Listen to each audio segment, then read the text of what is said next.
Seelampur Kunal murder case में lady don जिक्रा से पूछताछ में बड़ा खुलासा हुआ है।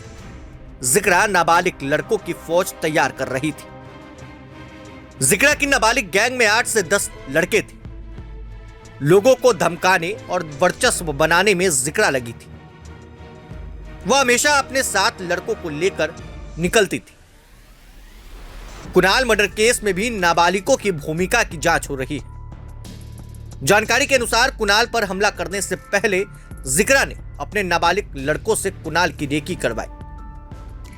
लड़कों ने जिक्रा को बताया कि कुणाल जीटीबी अस्पताल से निकल रहा है।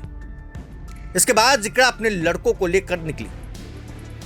साहिल और दिलशाद ने कुणाल की चाकू से गोद गोद कर हत्या कर दी। बता दें कि जिक्रा जेल में बंद जोया की बाउंसर थी।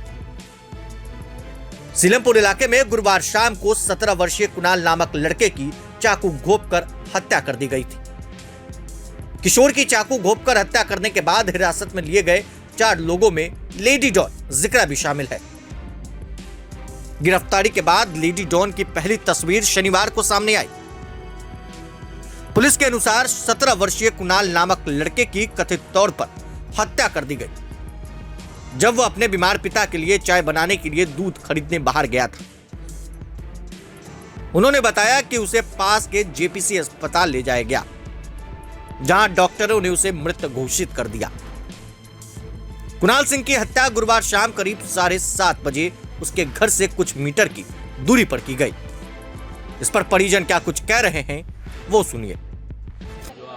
मुझे इंसाफ ही मिलना चाहिए कि मेरा बेटा बेकसूर गया है और गुमराह कराया जा रहा है। केस को बंद करने के लिए गुनहगार ठहराया जा रहा है। तो मेरा बच्चा था नहीं। पूरे सीलमपुर में पता कर लो, कोई भी इस बच्चे के बारे में कह दे। मेरे बच्चे ने कभी जेल नहीं काटी, मेरा बच्चा थाना नहीं गया, कभी कोई रिकॉर्ड चेक करो, इसके रिकॉर्ड होंगे। आज गुस्सा क्यों कह रही है? ये मारने के बाद, किसी लाल को मारने के बाद बोल रही है कि गुनहगार था। आपका साहिल ने हमला करा था, पहले साहिल ने, फिर साहिल अपने लाला को खुद दिखाई। लाला ने क्रोध में अपने भाई का बदला लेने के लिए चाकू से वार किया, पर लाला ने इस तरीके से मारा तो नहीं जान से। लाला ने जान से नहीं मारा है, चाकू छुआ है खाली। वो तो जिंदा घूम रहा है ना, कत्ल तो नहीं हुआ ना। तो इस बच्चों को बेकसूर को क्यों मार दिया? मैं तो यही कहूँ, इनकाउंटर चाहिए मुझे, इनकाउंटर चाहिए ना। सरकार बंद कर दो, सरकार चलाना बंद कर दो, पुलिस का थाना बंद कर दो। जब किसी का कोई जवाब ही नहीं है, इनसे भी नहीं, सब बंद। अगर ये बच गई ना तो मैं मर जाऊंगी। अगर ये बच गई ना तो मैं मर जाऊंगी। मुझसे बर्दाश्त नहीं होगा कि मेरा बेटा बेकसूर मासूम बच्चा।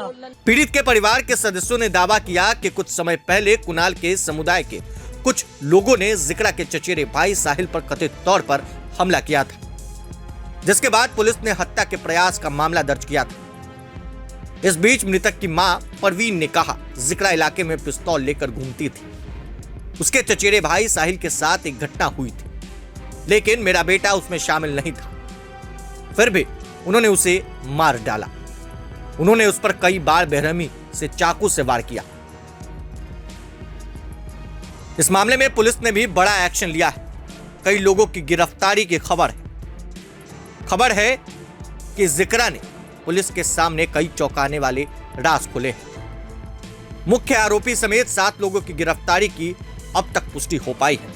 आने वाले दिनों में यह लिस्ट और लंबी हो सकती है। बने रहें प्रभात खबर के साथ। आपका शुक्रिया।